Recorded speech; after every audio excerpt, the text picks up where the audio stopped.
¿Qué tal? Buenos días a todos, chicos, chicas, buenos días, tengan ustedes buenos días, me presento una vez más. Mi nombre es Pierre, yo voy a ser su profesor de literatura este año y también del curso de razonamiento verbal, así que nos vamos a ver bastante seguido. Este año la carga horaria para el curso de literatura ha sido aumentada, cosa que me parece excelente, así que vamos a poder ver muchas más cosas de las que vimos el año pasado. Para los que no me conocen, vuelvo a decir una vez más, mi nombre es Pierre. Yo siempre estoy presto a sus consultas, siempre presto a sus intervenciones. Soy un profesor que me gusta bastante que ustedes intervengan, que participen, que estén activamente en clase y que pregunten todo lo que se les genere duda, ¿no? Entonces, la intención es que ustedes aprendan y para eso estamos nosotros, para darles lo mejor que podemos. Entonces, si ustedes participan más, me exigen a mí a darles más. Entonces, en ese sentido, la clase sería más productiva. Por eso los exhorto a que participen, a que puedan intervenir siempre, mencionar sus dudas, sus preguntas, etc. etc. Voy a dejar en claro tres cosas que me parecen fundamentales para el desarrollo no solo del curso de literatura, sino también del curso de razonamiento verbal, que cuando llegue su momento también lo volveré a repetir. Lo primero es lo que ya mencioné, el tema de la participación. Me gusta mucho que ustedes participen. Lo segundo es el tema del horario. Ahora hemos tenido unos ligeros inconvenientes, pero eso no va a volver a pasar. Arrancamos la clase 8 de la mañana, 8:05, minutos de tolerancia para que ustedes ingresen, y a partir de allí comenzamos. El que no se integró temprano porque tuvo un problema de conexión, un problema personal, estuvo mal de salud, lo podrá ver luego en la plataforma. La clase se termina, está grabado y se sube a la plataforma a las 3, 4 de la tarde. Ustedes ya lo pueden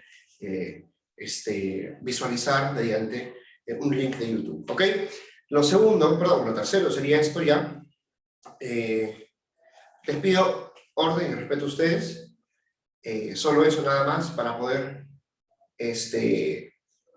ir de manera cómoda pues, la clase, ¿ok?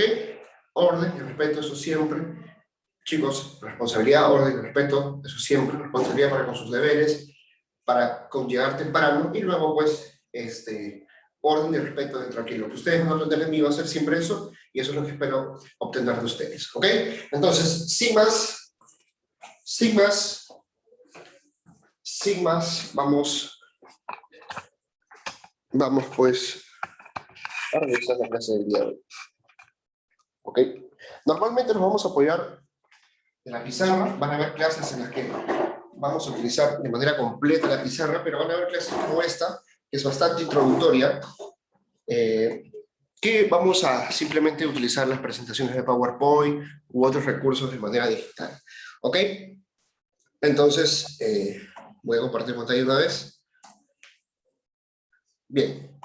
¿Me avisan si lo pueden ver, por favor? ¿Me avisan si lo pueden ver? ¿Sí? ¿Lo pueden ver? Sí, ¿Me avisan, chicos? ¿Chicas? Ok.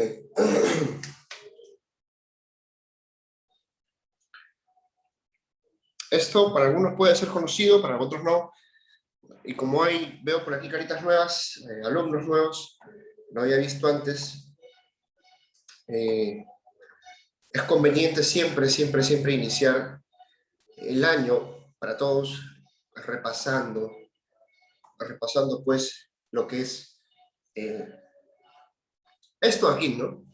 La perspectiva literaria sobre el poder y el modo de expresar la literatura. ¿Okay? Esto no es más que pequeños acercamientos sobre lo que es la literatura, sobre cómo funciona la literatura y sobre por qué es importante la literatura. Ok, entonces la mayoría de las cosas van a estar aquí. Esto también va a ser subido a la plataforma luego, en un archivo PDF para que ustedes puedan visualizarlo según la manera en la que se ha puesto. Entonces, luego de esto ustedes van a poder ver sin problema este Prezi, porque es un Prezi. Eso es un Prezi en un archivo PDF. ¿Ok? La facilidad del Prezi es esto de aquí. Pero bueno, no caigamos mucho en eso. Entremos pues entonces. ¿Qué es la literatura? La literatura pues es la expresión artística cuyo medio de expresión es el lenguaje escrito. ¿Por qué el lenguaje escrito? Primero porque, primero partamos por el hecho de señalar que la literatura es una expresión artística. Evidentemente, el arte tiene muchas maneras de expresión, muchas formas en las que logra comunicar, logra expresar un lenguaje, y una de ellas, pues, es la literatura. ¿Qué otras formas artísticas existen, profesor? Existen muchas, y en realidad incontables. Las más conocidas, la danza, la pintura, la música, etcétera, etcétera, ¿no? Y bueno, la que estamos observando ahora, que es la literatura. ¿Ok? Entonces, la literatura es una expresión artística. De plano, es una expresión artística. Si te preguntan qué es la literatura, tú podrías responder de manera muy básica que es, pues, una expresión artística. No hay por qué darle más rodeos. Sin embargo, si deseas, y es lo correcto, dar una precisión exacta de lo que es la literatura, podrías añadir que tiene un medio, cuyo medio de expresión es, pues, el lenguaje escrito. ¿Por qué? Porque decir que la literatura es solo una expresión artística es dejarlo en las nubes, ¿no? No ponerlo en el suelo, no sentarlo en lo concreto. ¿Por qué digo esto, profesor? ¿Cómo es posible que yo pueda decir eso? Porque no estoy señalando qué es lo particular de la literatura, ¿no? Simplemente estoy diciendo que es arte, que forma parte del arte. Si yo digo únicamente que la literatura es una expresión artística, estoy diciendo que la literatura es arte nada más. Y lo estoy poniendo del mismo nivel que posiblemente pueda ser el de la música. Y sabemos que hay mucha diferencia entre lo que es música y literatura, o lo que es danza, ¿no? Hay una diferencia total. Entonces es siempre mejor precisar qué es lo que hace particular a esta expresión artística. ¿Qué es lo que hace particular, por ejemplo, la expresión artística de la danza, el movimiento del cuerpo, la pintura, la formación de figuras en base a colores, en base a un color únicamente en un lienzo, la música, la composición musical, ¿no? El fluir de los sonidos bajo una armonía, bajo una melodía, ¿no? Que causa un efecto en quien escucha. En la literatura, su medio de expresión es la palabra. Pero no cualquier tipo de palabra. Estamos hablando de un especial tipo de palabra. ¿Qué tipo de palabra? La palabra escrita, el lenguaje escrito. Sí, porque el mayor medio de comunicación del hombre es la palabra. Y cuando tú quieres llegar a un libro que intuyes es literatura, lo primero que haces es, pues, ir a un libro. Abres el libro, comienzas a leer. Comienzas a leer. No te preguntas ni por qué está escrito, ¿no? O sea, no hay un procedimiento por parte de nosotros que nos indica o nos invita a pensar, ¿no? ¿Por qué la literatura tuvo que ser escrita, ¿no? ¿Por qué no puede ser contada? O sea, ¿por qué no puede ser simplemente oral, ¿no? Hablado. ¿Por qué? ¿No? Eso lo vamos a explicar en un momento cuando pasemos a lo otro, a explicar esto aquí. Sin embargo, quiero mencionar esa precisión que se va a ver luego. Voy adelantándoles un poquito. Pasa que la forma oral, el medio de expresión oral es cambiante. Es cambiante, es cambiante. Por ejemplo, esta misma clase la tuve con sus compañeros el año pasado y no está nada cerca de lo que estoy diciendo ahora, ¿no? Utilicé otras palabras, utilicé otras cosas, pero esto sigue siendo lo mismo, ¿no? La presentación que ustedes ven aquí sigue siendo la misma, ¿no? Porque es una presentación introductoria que sirve para rememorar, que sirve para refrescar, y luego ya pasamos propiamente a los cursos, a los temas que vamos a desarrollar durante todo el año con ustedes. Pero no está ni cerca de lo que dije el año pasado, no está ni cerca de lo que dije. Entonces, eso es lo que cambia, eso es lo que cambia. No podemos nosotros contar la misma historia de la misma manera, con la misma intensidad, con la misma gestualidad, con todo lo que implica contar de manera oral, ¿no? Entonces, por eso hay una diferencia grande entre lo que es oral, lo que es hablado, y pues lo que es escrito. Lo escrito, escrito está, ¿no? Como la Biblia. La Biblia se escribió hace muchísimos años y así ha permanecido, ¿no? Así ha permanecido. Lo único que ha ido variando es los agregados. Antes solo estaba el Antiguo Testamento, luego se unió pues el Nuevo Testamento. Pero siguen siendo las mismas escrituras. La misma Biblia de hace 500 años sigue siendo la de ahora. El mismo libro que ustedes lean ahora, si lo guardan en su biblioteca, dentro de 500 años también se va a leer igual, ¿no? Porque están las mismas palabras en una versión y en otra versión. ¿Ok? Si yo deseo poner mi nombre en un cuaderno con un plumón indeleble, pongo Pierre Llerena, cierro ese cuaderno, lo entierro en una bolsa, después de 20 años de desentierro, voy a abrir la bolsa, voy a sacar el cuaderno, voy a abrir el cuaderno y voy a ver Pierre Llerena, ¿no? Pero lo que nos pasa siempre es esto, ¿no? ¿Cómo se llama este pata? Lo vi hace un par de días, no me acuerdo, su nombre es medio gordito, es así, no sé, no me acuerdo. Distinto hubiera sido si es que hubieras apuntado su nombre, ¿no? Tal persona. Eso es lo que pasa con la literatura. Para nosotros poder tener fe de lo que leemos es algo que no va a cambiar, y así poder estudiarlo, y así poder analizarlo, y así poder hablar sobre ese texto, sobre esa obra, es necesario que sea inamovible. Y si va a cambiar, no cambia mucho. Eso es con el criterio de las ediciones, ¿no? Las ediciones cambian una que otra cosita, pero no cambian sustancialmente nada. Entonces, por eso es importante que la literatura tenga un medio de expresión y que sea el lenguaje escrito, este medio, ¿no? Y que no se utilice la manera oral. ¿Ok? ¿Hasta aquí hay alguna pregunta, alguna consulta? Chicos, chicas.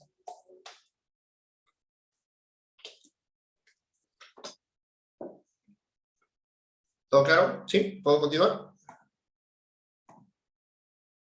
Bien, perfecto. Entramos entonces. Puede manifestarse entonces de las siguientes maneras. La escritura. La forma más común de la expresión literaria se da mediante la escritura. El soporte físico de la escritura son los libros, revistas, periódicos, etc. Con esto no estoy diciendo de que los libros, las revistas, los periódicos van a ser literatura, ¿no? Lean bien, el soporte físico de la escritura son los libros. O sea, todo el mundo puede utilizar la escritura. Eso es cierto, ¿no? Si nosotros queremos dejar algo tangible para lo cual luego repasar, tenemos que escribir, sea tecleando, sea con la mano, a la antigua, a la vieja usanza, pero escribimos al fin y al cabo. Y queda un registro, ¿no? Queda un registro en la nube, queda un registro en tu cuaderno, queda un registro en tu computadora, pero queda un registro. Entonces la escritura es para todos. Ahora, ¿toda escritura es literatura? No. No. Pero toda literatura sí va a utilizar la escritura. ¿Ok? Toda literatura va a utilizar la escritura. Quiero que se queden grabados esta frase de acá. No. ¿Todo lo que está escrito es literatura? No. No. Pero toda literatura sí es escrita. ¿Ok? Es así. Escritura, no todo es literatura, pero toda literatura sí está hecha en base a escritura. Todo lo que se escribe no puede ser literatura. No. Tu recetario de Gastón Acurio no puede ser literatura, no es un manual que te indica procedimientos, ingredientes, cantidades para luego realizar un platillo. Está escrito, tiene todas las proporciones, está escrito todo, pero eso no significa pues que sea literatura. ¿Ok? Acá tenemos, por ejemplo, un poema es un extracto del poema 20 del poeta chileno Pablo Neruda, de su poemario 20 poemas de amor y una canción desesperada. Una frase bastante conocida, ¿no? Una antítesis clara, precisa. Es tan corto el amor, tan largo el olvido, ¿no? La oralidad. Sí, sí, exacto. La mayor parte de la literatura es escrita. La mayor parte. Es que pasa que hay un debate y justo estamos centrando eso ahí. Gracias por la pregunta, Andrea. Es una muy buena pregunta. Y hay un debate, pues. Hay un debate fundamental dentro de los estudios literarios, que es lo siguiente. Que indica su objeto de estudio. Vamos a ponerlo así. Para quienes utilizan la literatura de manera profesional y luego pueden darle estos alcances, es necesario tener algo que no cambie y algo que sea posible analizar. Esa cosa que no cambie, que es posible analizar, en la ciencia se llama objeto de estudio. ¿Ok? Entonces, el objeto de estudio de la literatura son los libros. ¿Ok? Porque no cambian, porque son tangibles, porque te puedes ir una y otra vez, una y otra vez, una y otra vez a leerlos y a leerlos y a releerlos. Entonces está ahí, ¿no? Es algo concreto, concreto. Es algo impreso, lo puedes tocar, lo puedes palpar, lo puedes escanear, lo puedes volver a leer dentro de un PDF en tu computadora y no va a cambiar mucho la versión. Alguna que otra palabra que no afecta significativamente lo que tú quieres hacer. Pero la oralidad cambia totalmente, cambia. Yo les voy a contar una historia hoy día y luego se les voy a pedir de manera obligatoria, por ejemplo, a Laritza, que la cuente mañana, ¿no? Ella va a escuchar atentamente, va a apuntar algunas cosas y mañana va a contarla. Pero no la va a contar de la misma manera que yo. No va a utilizar las mismas palabras que yo. ¿Ok? Las va a recortar, va a añadir, va a dejar, puede quitar un montón de cosas, puede añadir un montón de otras, o simplemente puede decir casi nada. ¿Bien? Esto es lo que pasa con los mitos, con las leyendas. El mito de Manco Cápac, el mito de Maoyo, el mito de los hermanos Aya, ¿no? Y muchos otros mitos, el mito de Dinocón, todas estas historias que de manera oral se van transmitiendo, las leyendas ¿cómo se llama? El pistaco, de los duendes, cambian un montón, de la Llorona, etc. Eso que forma parte del acervo cultural que nosotros entendemos como mitos, leyendas, eso va cambiando a lo largo de los años. ¿Ok? Los griegos, por ejemplo, los griegos tenían especial cuidado con esto. En la época de los griegos, el mundo se explicaba a base de mitos. Pero ¿qué es lo que pasa? Que estos mitos se contaban, lo podían contar solo poquitas personas, personas que se memorizaban todo el canto que explicaba el mito. Entonces, tenían que aprenderse la mayoría de las cosas que se decía ahí. O sea, si llevaba 36.000 versos, tú tendrías que aprenderte los 36.000, ¿no? A pie de letra, ¿no? O como decía la cosa. Eso no pasa acá, por ejemplo, ¿no? Entonces hay un problema con la oralidad. Lo vuelvo a repetir, ¿no? La misma historia que yo pueda contar hoy no la va a contar mañana su compañera o su compañero, a todos ustedes, así, ¿no? Es más, por ejemplo, llegamos a fin de mes y ustedes tienen que rendir una prueba, tienen que rendir un examen, ¿no? Y su compañera, por ejemplo, Diana, saca 20, porque ha asistido siempre a clase, ha estado siempre atenta, hacía muchas consultas, hacía muchas preguntas, intervenía mucho en clase y aprendió un montón. Entonces, yo le voy a llamar, como no tenía el número de Diana, voy a llamar a su compañero Iron y le voy a decir, oye Iron, por favor dile a tu compañera Diana que ha sido una buena alumna y se ha sacado un 20 y eso es gracias a su constancia, a su participación, porque ha aprendido mucho, a su responsabilidad, a su empeño con el curso y por eso ha salido muy bien, quiero felicitarla, pero bueno, yo no tengo su número, ¿no? Entonces quisiera que por favor tú le pudieras comunicar esto de aquí para que ella se entere que en realidad yo me siento muy contento de que haya puesto tanto en sí para aprender cosas. Y Aaron va, pues, ¿no? Y le dice, le manda un audio por WhatsApp, Diana, mira, el profe me acaba de llamar y me ha dicho que ha sacado 20 y quería felicitarte, ¿no? Porque bueno, has hecho un muy buen trabajo hasta ahora y quería felicitarte, ¿no? Me pareció extraño porque nunca o sea, vi su número, vi su número, me salía y contesté y dije, ¿por qué me iba a llamar al profesor? ¿No? Pero bueno, luego me enteré que era para esto, ¿no? Y nada, eso nomás, dice que te felicita y que agradece que seas muy empeñoso en el curso. Eso es lo que le dijo Iron, ¿no? Muy distinto a lo que yo había querido decir allá. Entonces, con la oralidad sucede esto del teléfono malogrado. Puede empezar una cosa y mientras se va pasando de generación en generación, lo que comienza como pollo puede terminar siendo vaca, ¿no? Entonces, no hay mucha seguridad de cómo funciona la oralidad. Sin embargo, hay otros estudiosos que dicen todo lo contrario, que la oralidad sí tiene que formar parte de la literatura. Porque si no se perderían valiosos relatos. Explican mucho de cómo se llevaban esos relatos en esa época. Por ejemplo, nosotros no entendemos y lo vamos a ver con ustedes, porque ahora nos toca inspeccionar lo que es la literatura peruana en este año. Al inicio, muchos dicen, sí existió literatura peruana, sí existió literatura inca. Los incas no sabían qué era literatura, no había representaciones teatrales, no escribían, no desarrollaron nunca una escritura. Entonces, ¿cómo puede categorizarse algo en literatura si es que no cumple con ese requisito mínimo siquiera? ¿No? Eso lo vamos a ver luego. Sin embargo, con los incas todo era oral, ¿no? Y algunos de sus mitos de ese momento han perdurado, se siguen hablando, se siguen contando. Entonces, ¿cómo negar esa tradición? ¿Cómo negar esa tradición? ¿Cómo no incorporarlo para decir, no, así pensaban, esto explica tal cosa, esto explica tal cosa?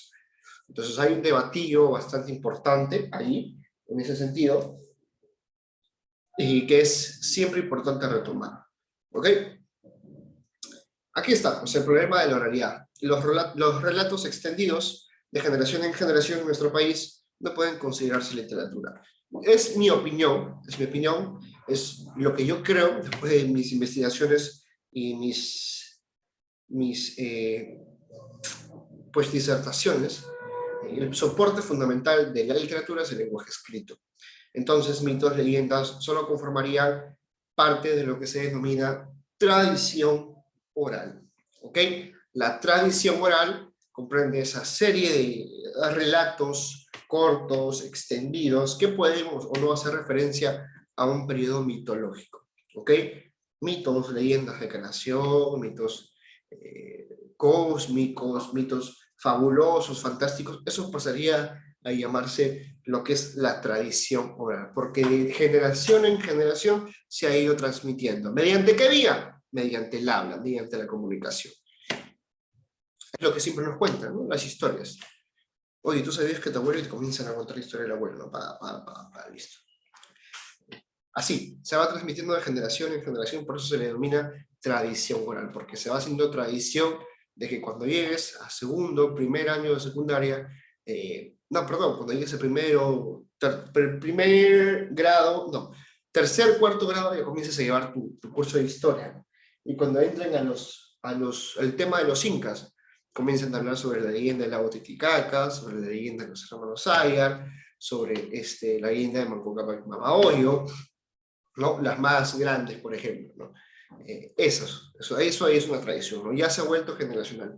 De aquí a 20 años se va a seguir hablando sobre estos mitos porque se van transmitiendo y es importante que se transmitan, es importante porque forma parte de lo que es nuestra cultura. Pero ¿podemos considerar literatura? No como tal, ¿ok? Eso entraría en el apartado, como está aquí señalado, de lo que es tradición oral, ¿ok? Hasta aquí, ¿alguna consulta? ¿Alguna duda? ¿Algo que encuentre necesario que pueda explicar o repetir?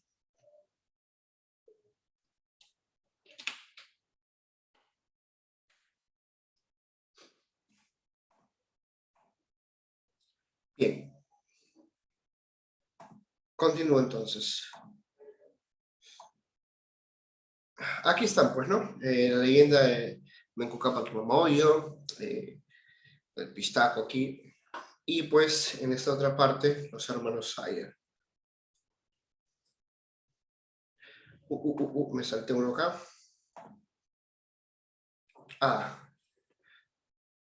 Bien, voy a poner aquí pausa un momento, porque si no, el momento de subir. Vamos a pausar acá un momento la grabación, porque el momento de poner los videos, como es una canción de Daddy Yankee, tiene copyright. Entonces el copyright puede ser posible que, si yo pongo todo esto acá, puede ser posible de que me bajen el video y no puedan verlo ustedes la grabación por unos par de segundos que escuchen esto acá. Entonces, por un tema de copyright, lo que voy a hacer ahorita es pausar la grabación, ustedes ven esto de aquí y luego continuamos, ¿ok? Que quede eso claro, que queden de acuerdo. Ok, visto el video ya podemos hacer una breve, digamos, síntesis. Lo importante de ello es pensar de que, y tener en cuenta de que no todo lo que se diga de manera oral, que se pueda recitar, que se pueda contar, que se pueda expresar de manera literaria, digamos, tiene que ser literatura, ¿no? Eso varía mucho, depende de muchas cosas, cosas que vamos a revisar a continuación. ¿Ok? Pero primero hay que tener en cuenta una cosa, que son los medios expresivos propios de la literatura. ¿De qué manera se va a poder expresar la literatura? Ya sabemos que es de manera escrita, pero ¿qué tipo de escritura se utiliza? Y vamos a encontrar principalmente lo que está hecho en prosa y lo que está hecho en verso. ¿Ok? La prosa se utiliza normalmente para lo que es la narración, lo que es un cuento, lo que es una novela, mientras que el verso se utiliza para la poesía. Sin embargo, van a haber pequeñas variaciones, pequeñas, digamos, cruces, digámoslo así, en lo más genético, porque vamos a encontrar lo que es la prosa poética. Profesor, ¿qué es la prosa poética? Es aquella prosa, o sea, aquello que está utilizado para contar historias, que se utiliza para los cuentos, que se utiliza para las novelas, y que tiene mucho de lo que se utiliza en la poesía. Ese engarce, esa musicalidad, ese uso de las metáforas, tiene eso ahí. O sea, cuando tú lo lees, puedes estar yendo a leer una poesía, pero no, estás leyendo una historia, estás leyendo un cuento, estás leyendo una novela. Eso. Y también va a haber verso que cuente una historia, ¿no? Va a haber expresiones de los versos que cuenten una historia. Se los voy a explicar eso a continuación, pero nos falta solo menos de 2 minutos, así que para no ser larga, y para que no se nos corte el tiempo, voy a hacer pausa aquí. Ustedes, por favor, vuelven a conectarse, ¿ok? Para terminar esto acá. ¿Sí? Nos vemos en un par de segundos, chicos.